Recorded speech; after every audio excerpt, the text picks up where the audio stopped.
আসসালামু আলাইকুম দেশবাসী। আমাদের দেশে জনগণ এবং নদী সুরক্ষার জন্য যে ড্রেজারে বাংলাদেশে আনা হয়, এই ড্রেজার দিয়ে নৌযানের চলাচলের সুবিধার্থে ড্রেজিং করে নদীর চ্যানেল বের করে দেওয়া হয়।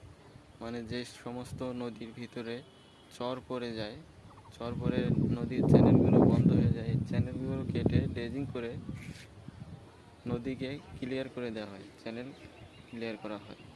তো এখন নদী করার জন্য যে বিকল্প ড্রেজার আনা হয়েছে, ড্রেজিং প্রকল্প, এবং